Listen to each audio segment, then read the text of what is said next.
Hello everybody, so today we're going to be working on multiplying decimals. Okay, so it says to find the product, and you're just multiplying decimals. When you're multiplying decimals, the first thing you want to do is forget that they exist. Forget the decimals exist. You're not multiplying 0.555, no, 0.55 times 0.4, you're multiplying 55 times 4. Okay, just imagine you're multiplying 55 times 4, and you get what 55 times 4 is. That's 0 to, that's 220. Okay, and now you see this. You take this decimal, and that's one place. Take this decimal, that's two places. Okay, so what that means, like in math terms, is that you're multiplying this by 100, multiplying this by 100, and you're multiplying this by 10.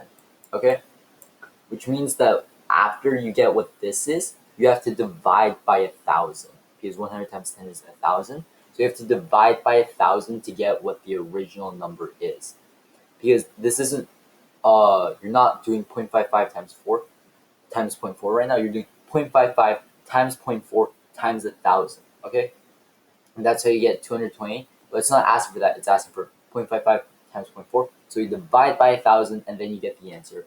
And you just go 3 decimal places back, and you get 0.22.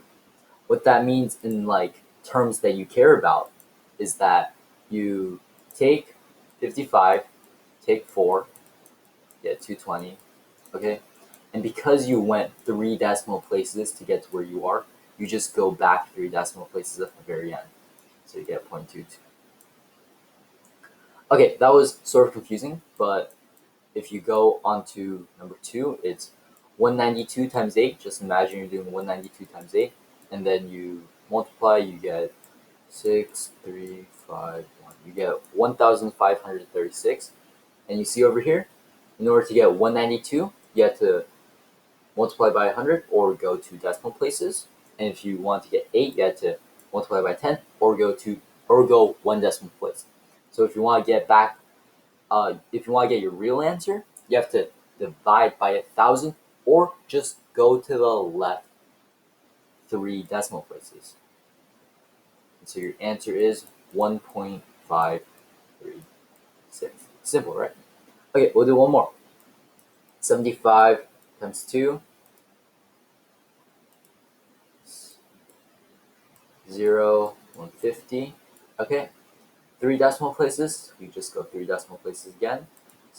Decimal, then 1, 2, 3. The answer is 0.15. Okay, on to the next section, and the next section is dividing decimals. Let's see. When you're dividing decimals, it's basically the let's see.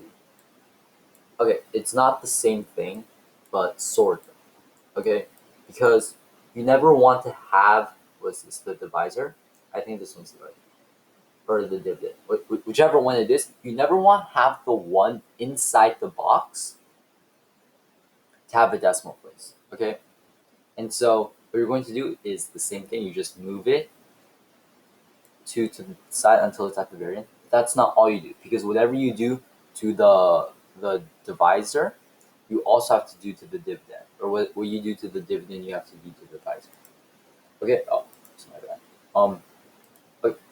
So you do 100, you do 1.67. Okay, but then you move this 2 to the right, so you have to move this also 2 to the right. Okay, so they have to stay the same. And so now you're doing 10,000, or you're doing 167 divided by 10,000. Okay, and then from here you just need to divide, so it's 0.0000. Okay, this is where the decimal place would be, and then this would be 1, 10,000, 6, 7, 0, 0, 0, and 6, subtract, you get 7, 0, 0, 0, and then you get 7. So that was messy, but the end answer is 0.0167. Okay, one more. We'll do number 4. Okay, you get 0.4, and you get 25.6. And so you have to move this to the right once or multiply by 10. What you do to the divisor, you also have to do to the dividend. So it's 256 divided by 4, and that's 6, 4, 1, 6, that's 64. The answer to number 4 is 64. Okay, on to the next section, which is selling price. Okay, so the original price of a laptop is $500. The tax is 6%. So what is the selling price? It's just the original price plus the tax.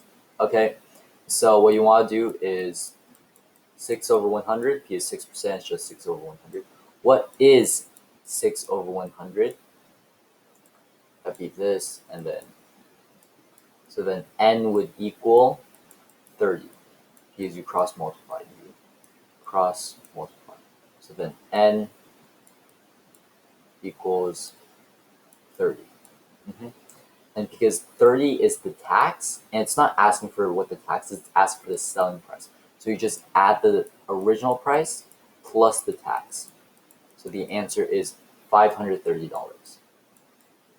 Okay, another way to do that is just at the very beginning is 108%. Okay, it's 108 over 100, and the original price is 350. Okay, and so some people don't like to do this because 108 is really unwieldy. But some people do. So it's 5. That's 54.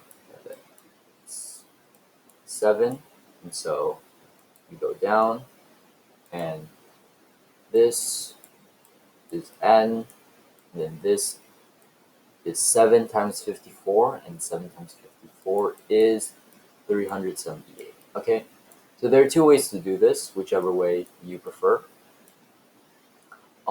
If you look at number 3, I'm just gonna do the first way because I like that one better.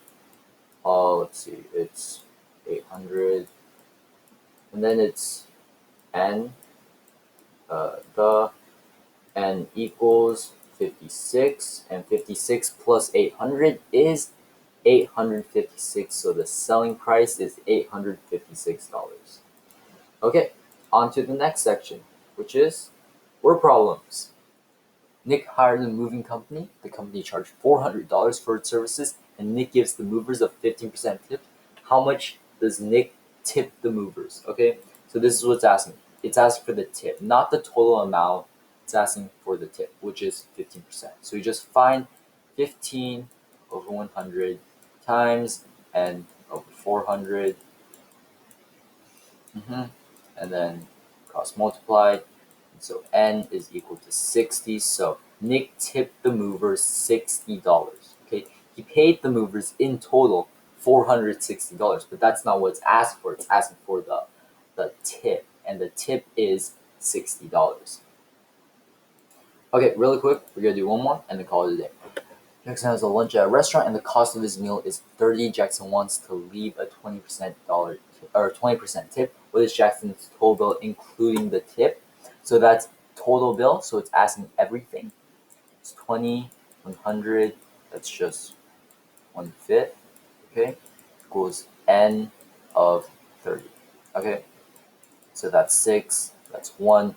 So then n equals 6. So the tip is $6, and then you add the tip to the total cost of the meal to get $36 is this total bill. Okay, that's it for this week. Have a nice day.